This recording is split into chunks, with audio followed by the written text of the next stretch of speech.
Documento 171 a caminho de Jerusalém. Um dia após o memorável sermão sobre o reino do céu, Jesus anunciou que os apóstolos partiriam para a Páscoa em Jerusalém no dia seguinte, visitando, no caminho, numerosas cidades no sul da Pérea. A elocução sobre o reino e o anúncio de que ele estava indo para a Páscoa deixaram todos os seus seguidores pensando que ele estava indo a Jerusalém para inaugurar o reino temporal da supremacia judaica. Não importa o que Jesus haja dito sobre o caráter não material do reino, ele não podia extrair das mentes dos seus ouvintes judeus a ideia de que o Messias estava a ponto de estabelecer alguma espécie de governo nacionalista com sede em Jerusalém. O que Jesus disse no sermão desse sábado apenas teve o efeito de confundir a maioria dos seus seguidores. Poucos ficaram esclarecidos com o discurso do Mestre. Os líderes entenderam alguma coisa dos seus ensinamentos a respeito do reino interior, o reino do céu dentro de vós, mas eles também sabiam que ele havia falado sobre um outro reino futuro, e era para estabelecer este reino que eles acreditavam que ele agora ia a Jerusalém. E todos ficaram desapontados quanto às suas expectativas, quando Jesus foi rejeitado pelos judeus e, mais tarde, quando Jerusalém foi literalmente destruída, pois eles ainda apegavam-se às suas esperanças, acreditando sinceramente que o Mestre em breve retornaria ao mundo, com um grande poder e em uma glória majestosa, para estabelecer o reino prometido. Nesse domingo à tarde, Salomé, a mãe de Tiago e de João Zebedeu, veio a Jesus com os seus 2 filhos apóstolos e, do mesmo modo que alguém se aproxima de um potentado oriental, ela buscou ter, adiantadamente, a promessa de Jesus de conceder-lhe qualquer pedido que ela pudesse fazer. Mas o mestre não queria prometer nada. Em vez disso, perguntou a ela: "O que queres que eu faça por ti?" Então, Salomé respondeu: "Mestre, agora que tu estás indo a Jerusalém a fim de estabelecer o reino, eu pediria a ti, adiantadamente, que me prometesse, para esses meus 2 filhos, dar-lhes honras contigo, fazendo deles, no teu reino, os que se sentarão um à tua mão direita e o outro à tua mão esquerda." Depois de ouvir o pedido de Salomé, Jesus disse: "Mulher, tu não sabes o que pedes." E então, olhando profundamente nos olhos dos 2 apóstolos que buscavam honrarias, disse: "Porque eu vos conhecia há muito tempo, porque eu vivi mesmo na casa da vossa mãe, porque André vos designou para estar comigo todo o tempo, por tudo isso, permitistes a vossa mãe vir a mim secretamente, fazendo esse pedido inconveniente? Deixai que eu vos pergunte, então, sois capazes de beber da taça que eu estou a ponto de beber?" E, sem hesitar um instante para pensar, Tiago e João responderam: "Sim, mestre, somos capazes." Disse Jesus: "Eu me entristeço, pois vós não sabeis por que vamos a Jerusalém. Eu sofro porque não compreendeis a natureza do meu reino. Eu me desaponto porque trazeis a vossa mãe para fazer esse pedido a mim. Eu sei, todavia, que há mais dentro dos vossos corações. Assim, declaro, que ireis de fato beber da minha taça de amargura e que compartilhareis da minha humilhação. Mas, quanto a se sentar à minha mão direita e à minha mão esquerda, não me cabe conceder. Tais honrarias são reservadas para aqueles que foram designados pelo meu Pai." A essa altura alguém havia contado sobre tal conversa a Pedro e aos outros apóstolos, e eles ficaram bastante indignados de que Tiago e João houvessem buscado ser os preferidos a eles, e que secretamente tivessem levado a própria mãe a fazer tal pedido. Quando eles começaram a discutir entre si, Jesus reuniu-os todos e disse: "Vós compreendeis bem com que prepotência os governantes dos gentios tratam os seus súditos, e como aqueles que são grandes exercem a autoridade. Mas não será assim no reino do céu. Quem quiser ser grande dentre vós, que antes se torne o vosso servidor. Aquele que quiser ser o primeiro no reino, que se torne o vosso ministrador. Eu declaro-vos que o Filho do Homem não veio para que lhe fosse ministrado, mas para ministrar. E eu vou a Jerusalém a fim de dar a minha vida, para cumprir a vontade do Pai e para servir aos meus irmãos." Ao ouvirem essas palavras, os apóstolos retiraram-se para orar a sós. Naquela tarde, em consequência dos esforços de Pedro, Tiago e João desculparam-se adequadamente perante os 10 e voltaram às boas graças dos seus irmãos. Ao pedir lugares à mão direita e à mão esquerda de Jesus, em Jerusalém, os filhos de Zebedeu mal imaginavam que, em menos de um mês, o seu querido e bem-amado mestre estaria dependurado numa cruz romana, com um ladrão moribundo, de um lado, e um outro transgressor ainda, do outro lado. E a mãe deles, que estava presente à crucificação, lembrava-se bem do pedido tolo que havia feito a Jesus em Pelá a respeito das honras, que tão insensatamente buscara para os seus filhos apóstolos. Partindo de Pelá, Na manhã de segunda-feira, 13 de março, Jesus e os seus 12 apóstolos despediram-se finalmente do acampamento de Pela, partindo para sua viagem pelas cidades do sul da Pérea, onde com discípulos ligados a Abner estavam trabalhando. Eles passaram mais de 2 semanas em conversas com os 70 e então foram diretamente até Jerusalém, para a Páscoa. Quando o mestre deixou Pela, os discípulos, acampados com os apóstolos, em um total de cerca de 1000 pessoas, seguiram-no. Quase a metade desse grupo deixou no val do rio Jordão, na estrada para Jericó, quando souberam que ele estava dirigindo-se para Esbom. Depois que ele havia pregado o sermão sobre avaliando o custo, foram para Jerusalém. A outra metade seguiu durante 2 semanas, visitando as cidades no sul da Pérea.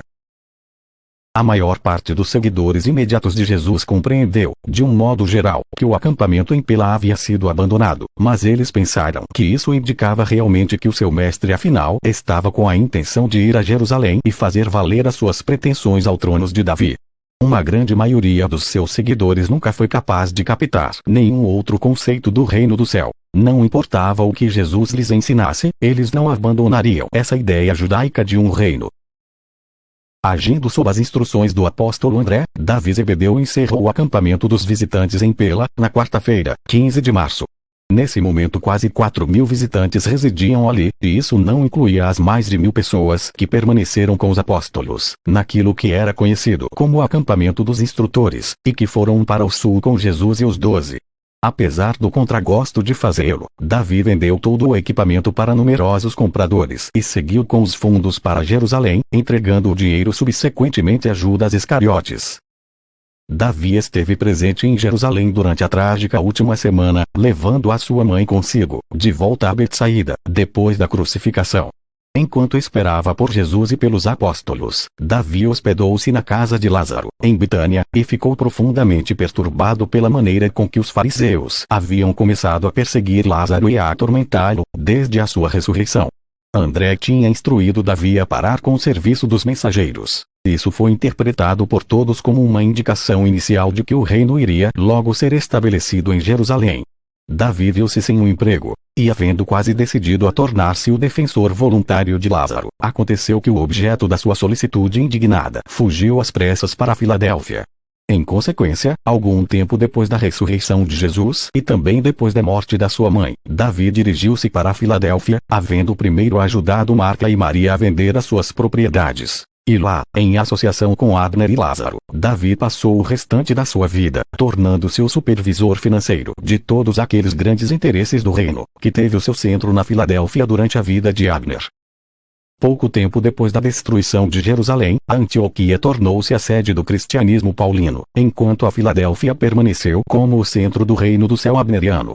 Da Antioquia, a versão paulina dos ensinamentos de Jesus e sobre Jesus expandiu-se para todo o mundo ocidental. Da Filadélfia, os missionários da versão abneriana do Reino do Céu expandiram-se pela Mesopotâmia e pela Arábia, até tempos posteriores, quando, sem fazer concessões a outras religiões, esses emissários dos ensinamentos de Jesus foram subjugados pelo crescimento súbito do islamismo.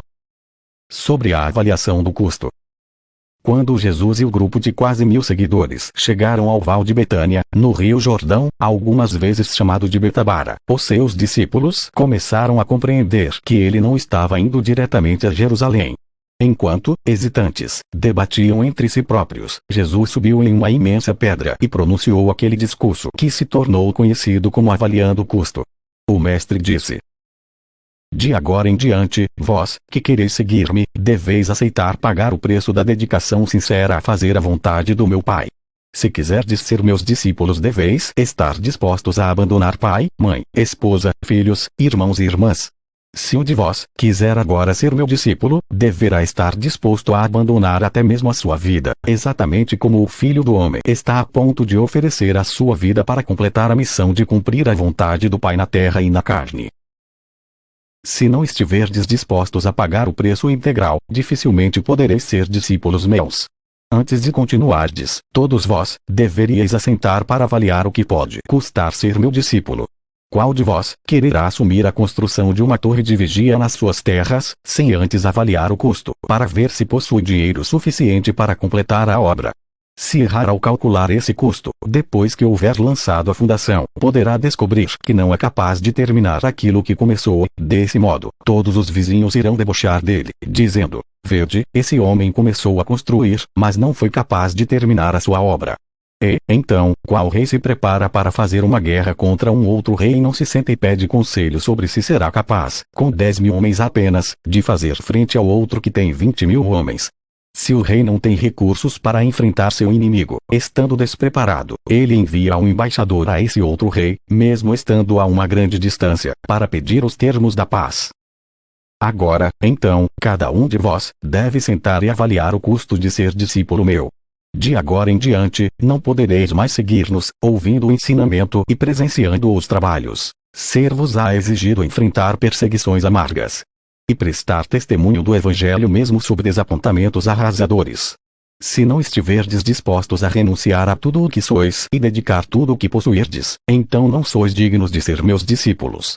Se já houverdes conquistado a vós mesmos, dentro dos próprios corações, não precisais ter nenhum medo de que deva ser necessária uma vitória aparente, quando o Filho do Homem for rejeitado pelos sacerdotes principais e saduceus, e acabar sendo entregue nas mãos de incrédulos e zombeteiros. Agora, deveis examinar a vós próprios para saber os motivos que tendes para ser meus discípulos. Se buscais honras e glórias, se estiverdes voltados para as coisas terrenas, então o sois como o sal quando ele perdeu o seu sabor. E, quando aquele cujo valor está no seu poder de salgar, perde o seu sabor, com o que então o se deve temperar? Tal condimento tornou-se inútil, serve apenas para ser jogado no lixo. E, pois, eu já vos preveni que voltasseis para as vossas casas em paz, se não estiverdes dispostos a beber comigo da taça que está sendo preparada. De novo e de novo eu vos disse que o meu reino não é deste mundo, mas vós não quereis acreditar em mim. Aquele que tem ouvidos que ouça o que eu digo. Imediatamente depois de dizer essas palavras e fazendo os 12 levantarem-se, Jesus partiu a caminho de Esbom, seguido por cerca de 500 pessoas. Depois de uma breve demora, a outra metade da multidão tomou o caminho de Jerusalém. Os seus apóstolos, junto com os principais discípulos, pensaram muito sobre essas palavras, mas eles ainda se apegaram à crença de que, depois desse breve período de adversidade e de provação, o reino seria certamente estabelecido e, de um certo modo, de acordo com as esperanças acalentadas tão longamente por eles. A campanha pereana. Durante mais de 2 semanas, Jesus e os 12, seguidos por uma multidão de várias centenas de discípulos, viajaram pelo sul da Pérea, visitando todas as cidades em que os 70 possuíam obras. Muitos gentios viviam nessa região e, posto que poucos iriam à festa de Páscoa em Jerusalém, os mensageiros do reino continuaram imediatamente com a sua obra de ensinar e de pregar. Jesus encontrou-se com Abner em Esbom. André ordenou que os trabalhos dos 70 não fossem interrompidos pela festa da Páscoa. Jesus aconselhou aos mensageiros que continuassem os seus trabalhos, a despeito do que estava para acontecer em Jerusalém. Ele também aconselhou Abner a permitir que o corpo de mulheres fosse até Jerusalém para a Páscoa, segundo a decisão individual de cada uma. E essa foi a última vez que Abner viu Jesus na carne. A sua despedida de Abner foi: meu filho, eu sei que tu te manterás fiel ao reino, e oro ao Pai para conceder-te a sabedoria a fim de que tu possas amar e compreender os teus irmãos. Enquanto viajavam de cidade em cidade, um grande número de seus seguidores desertou para ir a Jerusalém, de modo que, no momento em que Jesus partiu para a Páscoa, o número daqueles que seguiam junto com ele, dia a dia, havia minguado para menos de 200 pessoas. Os apóstolos compreenderam que Jesus estava indo a Jerusalém para a Páscoa. Sabiam que o Sinédrio enviara uma mensagem a toda a terra de Israel, declarando que ele fora condenado a morrer e ordenando que qualquer pessoa que soubesse do seu paradeiro informasse ao Sinédrio. E ainda, a despeito de tudo isso, eles não ficaram tão alarmados, como aconteceu quando ele anunciou-lhes na Filadélfia que estava indo a Betânia para ver Lázaro. Essa mudança de atitude, passando de um medo intenso para um estado de expectativa silenciosa, era, sobretudo, em vista da ressurreição de Lázaro. Eles haviam chegado à conclusão de que Jesus poderia, em uma emergência, afirmar o seu poder divino e levar os seus inimigos à vergonha. Essa esperança, combinada à fé mais profunda e madura na supremacia espiritual do seu mestre, era responsável pela coragem exterior demonstrada pelos seus seguidores diretos, que agora se preparavam para ir com ele a Jerusalém a fim de enfrentar a declaração pública do Sinédrio de que ele devia morrer. A maioria dos apóstolos, e mesmo muitos dos seus discípulos mais próximos, não acreditava na possibilidade de que Jesus morresse, pensando que sendo ele a ressurreição e a vida, eles consideravam-no imortal e já triunfante sobre a morte. Ensinamento em Lívias. Na quarta-feira, 29 de março, ao anoitecer, Jesus e os seus seguidores acamparam em Lívias, a caminho de Jerusalém, depois de ter completado a sua campanha nas cidades do sul da Pérea. Foi durante essa noite, em Lívias, que Simão Zelote e Simão Pedro, havendo conspirado para que lhes fossem entregues em mãos, nesse local, mais de 100 espadas, receberam e distribuíram essas armas a todos os que as aceitassem e que as usassem escondidas sob os mantos. Simão Pedro estava ainda portando a sua espada, na noite da traição ao mestre no jardim. Na quinta-feira pela manhã, bem cedo, antes dos outros despertarem, Jesus chamou André e disse: "Desperta os teus irmãos. Tenho algo a dizer a eles." Jesus sabia sobre as espadas e quais dos seus apóstolos as tinham recebido e estavam portando tais armas, mas nunca revelou ter conhecimento dessas coisas. Depois de André haver despertado os seus amigos e de estarem todos reunidos, Jesus disse: "Meus filhos, haveis estado comigo por um bom tempo, e eu ensinei-vos muito do que é necessário a estes tempos, mas eu gostaria agora de prevenir-vos para que não ponhais a vossa confiança nas incertezas da carne, nem nas fraquezas da defesa humana contra as provações e testes que temos diante de nós. Eu vos reuni aqui, apenas nós, para que possa dizer-lhes claramente uma vez mais que estamos indo a Jerusalém, onde, como sabeis, o Filho do Homem já foi condenado à morte. E, novamente, vos estou dizendo que o Filho do Homem será entregue às mãos dos sacerdotes principais e dirigentes religiosos, e que eles o condenarão e então o colocarão nas mãos dos gentios. E, assim, zombarão do Filho do Homem, até mesmo cuspirão nele e o açoitarão, e o levarão à morte. E quando matarem o Filho do Homem, não vos consterneis, pois eu vos declaro que ao terceiro dia ele ressuscitará. Cuidai de vós mesmos e lembrai-vos daquilo sobre o que eu vos preveni." E novamente os apóstolos ficaram assombrados, atordoados, mas não chegaram a tomar as suas palavras literalmente. Não puderam entender que o mestre estivesse querendo dizer exatamente o que havia dito. Estavam tão cegos pela crença persistente em um reino temporal sobre a terra, com quartéis centrais em Jerusalém, que simplesmente não podiam, não queriam, permitir a si próprios aceitar as palavras de Jesus como sendo literais. Naquele dia eles ponderaram sobre tudo o que o mestre pudesse haver desejado expressar com pronunciamentos tão estranhos. Mas nenhum deles ousou fazer-lhe uma pergunta a respeito dessas afirmações. Só depois da sua morte é que esses apóstolos desconcertados despertaram para a compreensão de que o mestre lhes havia dito, clara e diretamente, em antecipação à sua crucificação. Foi em Lívias, pouco depois do desjejum, que alguns fariseus amistosos chegaram até Jesus e disseram: "Foge depressa dessas paragens, pois Herodes, tal como fez a João, agora pretende matar-te. Ele teme um levante do povo e decidiu matar-te. Nós trazemos este aviso para que possas escapar." E isso era parcialmente verdade. A ressurreição de Lázaro havia amedrontado e alarmado Herodes, e, sabendo que o sinédrio ousara condenar Jesus, mesmo antes de um julgamento, Herodes decidiu matar Jesus ou expulsá-lo dos seus domínios. Ele preferia realmente a segunda opção, pois temia tanto a Jesus que esperava não ser obrigado a executá-lo. Quando Jesus ouviu o que os fariseus tinham a dizer, ele respondeu: "Bem sei do medo que Herodes tem deste evangelho do reino. Não vos enganeis, contudo, ele desejaria muito que o Filho do Homem fosse a Jerusalém para sofrer e morrer nas mãos dos sacerdotes principais, apenas que havendo manchado as suas mãos com o sangue de João, ele não sente nenhuma ansiedade de tornar-se responsável pela morte do Filho do Homem. E de dizer àquela raposa que o Filho do Homem prega na Pérea hoje, que amanhã irá para a Judéia e que, depois de alguns dias, terá concluído a sua missão na terra, com perfeição, e estará preparado para ascender ao Pai."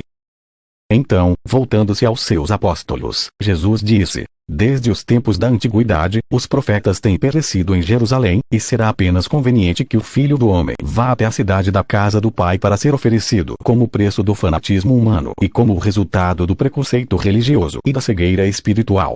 Ó Jerusalém, Jerusalém, tu que matas os profetas e apedrejas os instrutores da verdade. Por quantas vezes eu reuni os teus filhos do mesmo modo que uma galinha reúne a ninhada sob as suas asas, mas não queres que eu faça isso.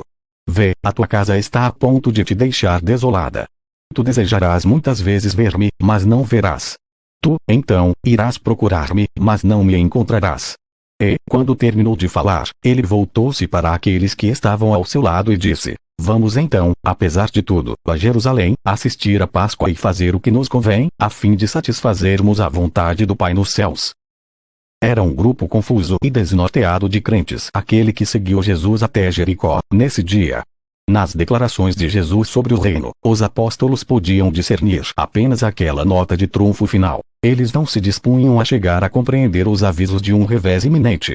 Quando Jesus falou de ressuscitar ao terceiro dia, eles interpretaram essa afirmação como significando um trunfo certo de um reino, que viria imediatamente depois de uma desagradável escaramuça preliminar com os líderes religiosos judeus. O terceiro dia era uma expressão judaica comum, que significava em breve ou logo depois. Quando Jesus falou de ressuscitar, eles pensaram que ele referia-se à ressurreição do reino. Jesus havia sido aceito por esses crentes como um Messias, e os judeus sabiam pouco ou nada sobre o sofrimento de um Messias. Eles não compreenderam que Jesus estava para realizar, com a sua morte, muitas coisas que nunca poderiam ter sido realizadas em sua vida. Do mesmo modo que a ressurreição de Lázaro animou os apóstolos a entrar em Jerusalém, a memória da perspectiva da transfiguração foi o que sustentou o Mestre nesse período de provações da sua auto-outorga. O cego de Jericó. No final da tarde de quinta-feira, 30 de março, Jesus e os seus apóstolos, à frente de um grupo de 200 seguidores, se aproximaram dos muros de Jericó. Quando chegavam perto do portão da cidade, encontraram-se com uma multidão de mendigos, entre eles um certo Bartimeu, um ancião que era cego desde a sua juventude. Esse mendigo cego havia ouvido sobre Jesus e sabia tudo sobre a cura do cego Josias em Jerusalém. E nada sabia da última visita de Jesus a Jericó até que tivesse ido a Betânia. Bartimeu resolvera não permitir a passagem de Jesus por Jericó sem pedir-lhe pela restauração da sua visão.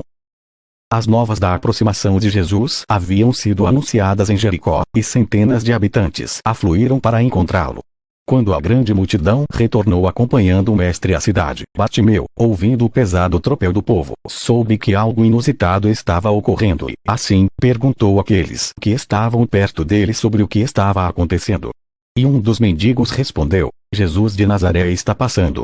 Quando Bartimeu ouviu dizer que Jesus estava por perto, levantou a sua voz e começou a gritar bem alto: Jesus, Jesus, tem misericórdia de mim. E, como ele continuasse a gritar cada vez mais alto, alguns daqueles que estavam perto de Jesus foram até ele e o repreenderam, pedindo-lhe que mantivesse a tranquilidade. Mas foi inútil. Ele apenas gritava mais e mais alto. Ao ouvir o cego gritando, Jesus parou. E quando o viu, ele disse aos seus amigos: Trazei o homem a mim. E então foram até Bartimeu e disseram: Alegra-te, vem conosco, pois o mestre te chama. Quando Bartimeu ouviu essas palavras, colocou de lado seu manto e pulou para o centro da estrada, e aqueles que estavam por perto guiaram-no até Jesus. Dirigindo-se a Bartimeu, Jesus disse: O que queres que eu faça por ti? Então o cego respondeu: Eu gostaria de recuperar a visão. E quando Jesus ouviu esse pedido e percebeu a sua fé, disse: Recuperarás a tua visão. Toma o teu caminho. A tua fé te curou. Imediatamente Bartimeu recuperou a sua visão, e permaneceu perto de Jesus, glorificando a Deus, até que o mestre partisse, no dia seguinte, para Jerusalém. E então ele ficou diante da multidão, declarando a todos como a sua visão foi recuperada em Jericó. A visita a Zaqueu. Quando a procissão do mestre entrou em Jericó, o sol estava quase se pondo e ele demonstrava disposição de permanecer ali naquela noite. Enquanto Jesus passava diante da casa da alfândega, aconteceu que Zaqueu, o dirigente publicano e coletor dos impostos, encontrava-se ali e desejava muito ver Jesus. Esse dirigente publicano era bastante rico e com frequência ouvira falar sobre o profeta da Galileia. Havia decidido que verificaria que tipo de homem era Jesus, na próxima vez que ele tivesse a oportunidade de visitar Jericó. E, desse modo, Zaqueu tratou de abrir caminho na multidão, mas ela era muito numerosa, e, sendo de estatura baixa, ele não podia ver por sobre as cabeças. E assim o chefe publicano seguiu a multidão até que todos chegaram perto do centro da cidade, não muito longe de onde ele vivia. Quando percebeu que não seria capaz de penetrar na multidão, e pensando que Jesus pudesse atravessar a cidade sem parar, ele correu adiante e subiu em um plátano cujos galhos estendidos avançavam por cima da estrada. Sabia que dali teria uma boa visão do mestre, quando ele passasse. E não se desapontou, pois enquanto passava, Jesus parou, olhando para Zaqueu, disse: apressa-te, Zaqueu, e desce, pois esta noite eu devo hospedar-me na tua casa. E quando Zaqueu ouviu essas palavras surpreendentes, ele quase caiu da árvore na sua pressa de descer. Indo a Jesus, ele expressou o seu grande júbilo pelo fato de que o mestre queria pernoitar na sua casa. E foram imediatamente à casa de Zaqueu. E aqueles que viviam em Jericó ficaram muito surpresos de que Jesus consentisse em ficar na casa do dirigente publicano. E, enquanto o mestre e os seus apóstolos estavam com Zaqueu diante da porta da casa, um dos fariseus de Jericó, que se encontrava ali por perto, disse: vede como este homem foi alojar-se com um pecador, um filho apóstata de Abraão, e que é um extorquidor e um ladrão do seu próprio povo. E quando Jesus ouviu isso, ele olhou para Zaqueu e sorriu. Então Zaqueu subiu em um tamborete e disse: homens de Jericó, ouvi-me. Eu posso ser um publicano e um pecador, mas o grande instrutor veio hospedar-se na minha casa. E, antes que ele entre, eu digo-vos que eu vou dar a metade de todos os meus bens aos pobres e, a começar de amanhã, se eu tiver exigido algo injusto de qualquer homem, eu devolverei em quádruplo. Vou buscar a minha salvação com todo o meu coração e aprender a agir com retidão aos olhos de Deus. Depois que Zaqueu terminou de falar, Jesus disse: hoje a salvação chegou a esta casa, e tu te tornaste verdadeiramente um filho de Abraão. Voltando-se para a multidão reunida em torno deles, Jesus disse: e não vos espanteis pelo que vos digo, nem vos ofendais com o que fazemos, pois eu tenho sempre declarado que o Filho do Homem veio para buscar e para salvar aquilo que estava perdido. Eles alojaram-se na casa de Zaqueu durante a noite.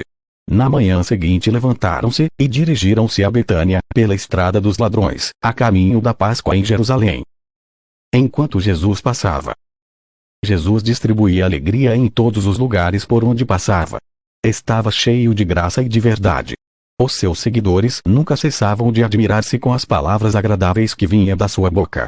Podeis cultivar a gentileza, mas a amabilidade e a doçura são o aroma da amizade que emana de uma alma saturada de amor. A bondade sempre leva ao respeito, mas, quando é desprovida da graça, muitas vezes repele o afeto. A bondade é universalmente atraente apenas quando é cheia de graça. A bondade torna-se eficaz apenas quando é atraente. Jesus realmente compreendeu os homens, e assim pôde manifestar uma simpatia verdadeira e demonstrar uma compaixão sincera. Mas ele raramente permitia-se a piedade. Enquanto a sua compaixão era sem limites, a sua simpatia demonstrava ser prática, pessoal e construtiva. Nunca a sua familiaridade com o sofrimento gerou indiferença, e ele era capaz de ministrar às almas afligidas sem aumentar a sua piedade. Jesus podia ajudar tanto os homens porque ele amava-os muito sinceramente. De fato ele amava a cada homem, cada mulher e cada criança. E podia ser um amigo tão verdadeiro por causa do seu notável discernimento interior. Ele conhecia muito profundamente o que se passava no coração e na mente do homem. Era um observador interessado e penetrante, bastante hábil para compreender a necessidade dos homens, e sagaz para detectar as aspirações humanas. Jesus nunca se deixava tomar pela pressa. Tinha tempo para confortar os seus semelhantes enquanto passava. E sempre fez os seus amigos sentirem-se à vontade. Era um ouvinte encantador. E nunca tentava sondar de modo indiscreto as almas dos seus companheiros. Quando ele confortava as almas famintas e ministrava às almas sedentas, aqueles que recebiam a sua misericórdia não sentiam nem um pouco estar confessando-se a ele, mas sentiam que estavam conversando com ele. A confiança que nele era ilimitada, porque percebiam que também ele lhes dedicava uma profunda fé. Nunca parecia estar curioso sobre as pessoas, e nunca manifestava o desejo de dirigi-las, administrá-las ou investigá-las. Ele inspirava uma confiança profunda e uma coragem robusta em todos que desfrutavam da sua companhia. Quando sorria diante de um homem, aquele mortal experimentava uma capacidade maior para resolver os seus múltiplos problemas. Jesus amava tanto os homens, e tão o sabiamente, que nunca hesitou em ser severo com eles, quando a ocasião demandava tal disciplina. E frequentemente começava a ajudar uma pessoa pedindo a ajuda dela. Desse modo ele suscitava o seu interesse, recorrendo ao que de melhor existe na natureza humana. O mestre podia discernir a fé salvadora na grosseira superstição da mulher que buscava a cura tocando na barra do seu manto. Ele estava sempre pronto e disposto a interromper o sermão ou a deter uma multidão enquanto ministrava as necessidades de uma única pessoa, ainda que fosse uma criança pequena. Grandes coisas aconteciam, não apenas porque as pessoas tinham fé em Jesus, mas também porque Jesus tinha muita fé nelas. A maior parte das coisas realmente importantes que Jesus disse ou fez parecia acontecer casualmente, enquanto ele passava. Pouco houve do lado profissional, do bem planejado, ou do premeditado na ministração terrena do Mestre.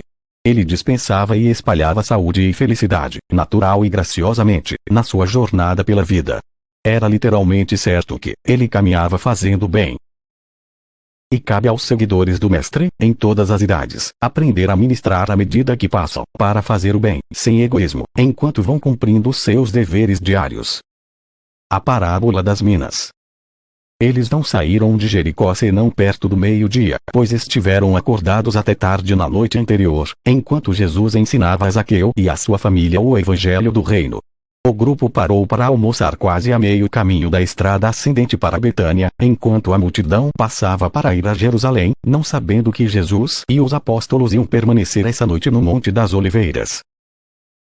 A diferença da parábola dos talentos, que se destinava a todos os discípulos, a parábola das minas foi contada mais restritivamente aos apóstolos e foi amplamente baseada na experiência de Arquelau e na sua tentativa inútil de alcançar o governo do reino da Judéia.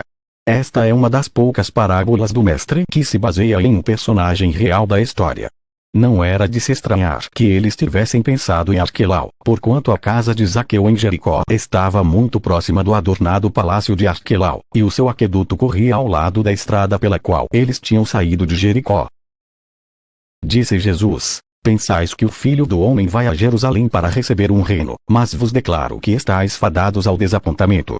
Não vos lembrais de um certo príncipe que foi a um país distante a fim de receber para si um reino, mas, mesmo antes dele retornar, os cidadãos da sua província, que já o haviam rejeitado nos seus corações, enviaram um embaixador atrás dele, para dizer: Não queremos que este homem reine sobre nós. Da mesma maneira que este rei foi rejeitado para o governo temporal, o Filho do Homem será rejeitado no governo espiritual.